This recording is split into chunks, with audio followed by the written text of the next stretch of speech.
Vamos a nuestra siguiente charla. Saludamos con muchísimo gusto a Olin Monroy, él es integrante del colectivo Bici en Blanca. ¿Cómo estás, Olin? Muy buenas tardes. ¿Qué tal? Buenas tardes, muchas gracias por la invitación. Al contrario, muchísimas gracias. Hay tanto que hablar con ustedes porque traen una propuesta o varias propuestas para tratar de hacer ciudad en zona metropolitana de Guadalajara. ¿Y qué te parece si le haces un resumen a nuestra audiencia a manera de contexto? Claro, bueno, lo que nos congregó definitivamente fue la preocupación por ver este proceso medio extraño que se está dando desde el gobierno del estado, que comienza con una llamada proyecto no pedido, ¿no? Y que inmediatamente se pasa a hacer una serie de mesas de trabajo y otra serie de intenciones de recabar opiniones y cosas por el estilo alrededor del segundo piso de López Mateos, ¿no? Empezando por eso, a nosotros nos parece que es un sinsentido total, tan así que se nos hace pues sospechoso que siquiera se le esté intentando dar esta como capa de participación ciudadana. Obviamente nosotros como ciclistas, pero también los vecinos de la zona y todas estas otras asociaciones que estamos juntos en la red Ciudad Posible, sabemos que es una solución cortoplacista, contaminante, carísima, ¿no? Y que no va a acabar de subsanar ninguno de los problemas de la Avenida López Mateos. Por eso, pues, estamos reuniéndonos, ¿no? Para alzar nuestra voz de manera conjunta, oponernos completamente a este proyecto, pero también pedir que se aborde la problemática de manera integral. Oye, Olin, te saluda Víctor Magaña. Hace unas semanas platicábamos también con académicos aquí en este mismo espacio y una de las problemáticas, o la mayor problemática quizá en toda esa zona de López Mateos, donde tienen pensado analizar la construcción de un segundo piso, pues la principal problemática que viven estos académicos en ese momento, es parte justamente de lo que veo que están ustedes también manifestando en este documento de Red de Ciudad, es los permisos que se están haciendo para construir más zonas habitacionales. Un problema que ya vimos, por supuesto, en Tlajomulco, ¿no? Que quedó como ciudades abandonadas. Algo que vemos ahora en López Mateos, que también lo recordarás tú bien, hace algunos años se anunciaba como este nuevo crecimiento urbano que se iba a dar en la ciudad y que terminó generando pues un problemón de tráfico y contaminación y pérdida de tiempo para los trabajadores y bueno, un nivel de vida que ha ido repercutiendo justamente con los traslados. Y ahora lo que señalan ustedes y lo que señalan otros académicos es este segundo piso, más allá de fungir como un liberador de estas problemáticas, lo que va a hacer es incrementarlas, pero los permisos, esos no vemos que se esté manejando ninguna discusión gubernamental, por el contrario, pues el boom inmobiliario sigue y no parece que tenga para cuándo terminar. Sí, desgraciadamente estos gobiernos que hemos tenido últimamente son muy amigables con el tema de los inmobiliarios. Ya vimos lo que pasó con las villas panamericanas, estamos viendo lo que está pasando con el Centinela y con otras partes del bosque que se están urbanizando de esta manera. Uno de los principales puntos que tenemos en común quienes formamos esta red es que queremos que haya una moratoria a estos permisos de urbanización. No se está atendiendo la problemática de la vivienda desde una política de derechos. El Estado no está dándose cuenta que tiene que construir vivienda social, que tiene que manejar el tema de la especulación y el tema de la inflación de los precios, que tiene que mejorar los problemas que tienen que ver con Airbnb y estas otras rentas que quitan vivienda del mercado, ¿no? Y que la convierten para otros usos. Y el Estado simple y sencillamente no lo quiere hacer y no lo hace, aunque exista aunque existan instituciones dentro del mismo Estado que se supone que atienden la vivienda, ¿no? Entonces, esto va a seguir sucediendo si siguen haciendo desarrollos. De hecho, se acaban de aprobar como 20,000 unidades habitacionales para el sur del sur de la ciudad. Y digo, no podemos dejar de pensar, ¿no tendrá esto que ver con este otro gran negocio que sería hacer este segundo piso? Digo, obviamente negocio para privados, porque para la ciudad sería una pérdida millonaria, ¿no? ¿Por qué no pensar, por ejemplo, en transporte público? Recordemos que en esta ciudad solamente el 30% de las personas tienen un automóvil privado. Todo el resto de la gente nos movemos en transporte público, caminando o en bicicleta, ¿no?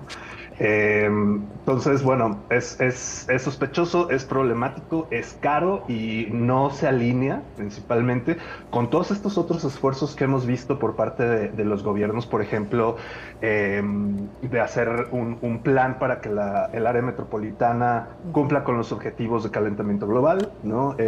No sé, hay por la cuestión climática y esto sería un paso para atrás, pero impresionante.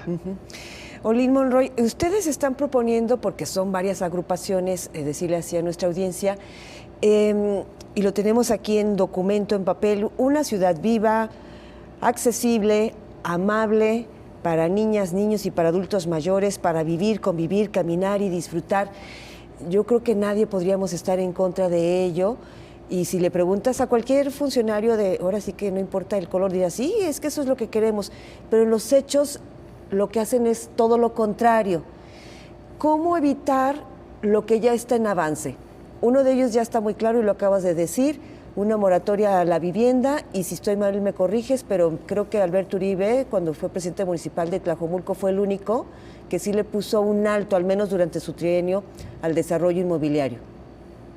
No diré que una moratoria a la vivienda, al contrario, necesitamos más vivienda, pero vivienda que sea vivienda, no vivienda que sea un bien de especulación, no vivienda de lujo, no vivienda dentro de cotos privados que no tienen ninguna otra salida más que la que da López Mateos o cosas por el estilo, vivienda que deshace el tejido social, vivienda que cambia de manos 5 veces antes de llegar a la persona que va a habitar en ella, vivienda que se queda deshabitada por 10 años. O sea, la problemática de la vivienda en el área metropolitana es enorme, ¿no? Y digo, uno de los colectivos que está firmando este documento también es el colectivo Vivienda Ya, y bueno, ellos han desarrollado este tema a fondo, ¿no? En viviendaya.org lo pueden ver o en redes sociales.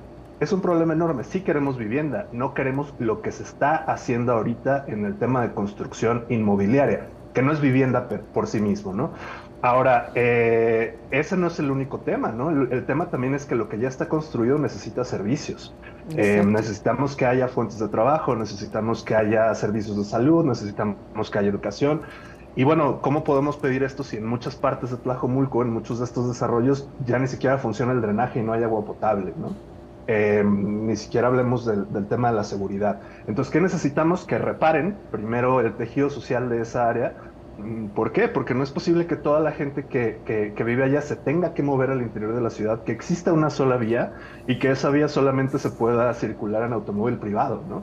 O sea, creo que eso le puedes poner 10 pisos a López Mateos y no se va a arreglar hasta que no cambies esas dinámicas. Eso es lo que estamos pidiendo. Pero bueno, ahorita a cortísimo plazo lo que queremos evitar es que se cometa este error, que va a ser un retroceso de 10, 20 años para el área metropolitana, que de por sí este es un gobierno que ha contratado muchísima deuda pública y va a ser aún mayor si tenemos que gastar más dinero en un segundo piso, que además es un tema carísimo, cuando se podría construir con ese dinero una línea de tren ligero subterránea, una línea de BRT, no sé, tantas cosas, ¿sabes? Y si hiciéramos esto, por ejemplo, reduciendo así la carga de la avenida, pues entonces ya podremos hablar de banquetas dignas, ¿no? Para que los peatones y las personas con discapacidad, los adultos mayores puedan usar la calle. No sé, y ahí sí ya estamos hablando de mejorar la calidad de vida de la gente y no solamente de gastarnos cientos miles de millones directos para la industria de la construcción y con todos los otros vicios de corrupción que ya nos estamos imaginando, ¿no? Oye, nos queda un minuto, lamentablemente, pero sí me gustaría, para la gente que tenga interés en conocer más justamente sobre esta iniciativa que ustedes están proponiendo y cómo también ustedes van a estar fungiendo como observadores de lo que se le conoce como este diálogo por la movilidad sustentable en López Mateos, ¿a dónde pueden acudir? Mira, no hemos decidido todavía si vamos a seguir siendo parte de estos diálogos. Hemos notado que a la gente que ha hecho cuestionamientos dentro de los diálogos han dejado de invitarla. Nos parece esperable, ¿no? Bueno, nosotros seguiremos en el proceso de manera pública. Pueden seguir el hashtag que es Red Ciudad Posible. Y pueden seguir a las diferentes asociaciones y a los diferentes colectivos en redes. Por el momento no hemos tenido todavía redes de la red, ¿no? Redes sociales de la red en específico, pero bueno, pueden seguir al Observatorio Ciudadano de Movilidad y Transporte, pueden seguir a Bicicleta Blanca, pueden seguir a Vivienda Ya, GDL en bici, vamos a estar haciendo una campaña de comunicación muy fuerte. Ya vimos la experiencia que fue hacer el viaducto en López Mateos hace 15 años. Claro.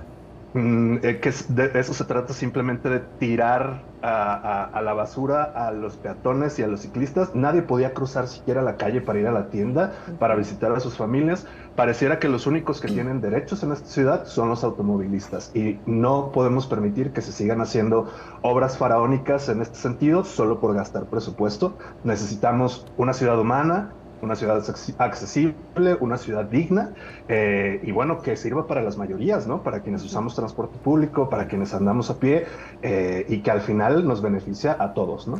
Pues ahí está la información. Olin Monroy, integrante del colectivo Bicicleta Blanca, te agradecemos muchísimo tu tiempo. Gracias por la invitación. Hasta luego. Hasta luego. pronto. Pues están dejando de invitar a quienes que están cuestionando el tema de movilidad, Pina.